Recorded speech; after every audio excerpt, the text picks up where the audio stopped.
নমস্কার, আমি নিবেদিতা মুখার্জি। এখন আমি একটি স্বরচিত গান করে শোনাচ্ছি, যেটা আমি বাবা এবং মাকে উৎসর্গ করে লিখেছি।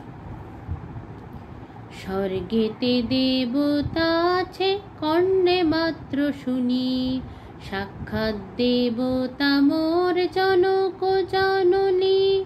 পিতা যখন শাসন করেন, মা দেন আদর, দুজনাকে মাথায় রাখি করি আমি সাদর। দুজনাই আমার কাছে একই সমান, দুজনাকে করি আমি সমান সম্মান।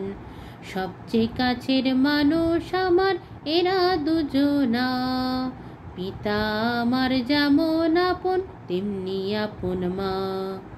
ভগবানের চেয়েও বড় এরা আমি জানি, সাক্ষাৎ দেবতা মোর জনক জননী, জনক জননী, জনক জননী। নমস্কার। নমস্কার, আমি নিবেদিতা মুখার্জি। এখন আমি পাঠ করে শোনাচ্ছি আমার একটি স্বরচিত কবিতা, বাবা। এখন আমার 31 বছর বয়স।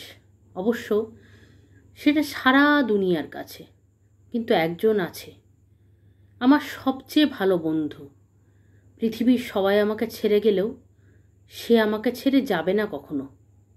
তার কাছে আমি সেই ছোট্টটি, মায়ের পরে যাকে প্রথম চিনলাম, বাবা। সত্যি আজ ফাদার্স ডে, তাই না? হ্যাঁ, আজ সত্যি মনে হচ্ছে বাবার হাত ধরে সেন্ট্রাল পার্কে বেড়াতে যাচ্ছি। এতগুলো বছর তো তার হাত ধরেই পেরিয়ে এলাম, দুনিয়াটা চিনলাম। জানি না আর কত কিছু দেখব, কত দেখার বাকি আছে আরও, কিন্তু জানি বাবা কখনো একা ছেড়ে দেবে না আমাকে। বাবা, তোমার আশীর্বাদের হাতটা আমার মাথায় রেখো আজ। ভালো থেকো বাবা। নমস্কার।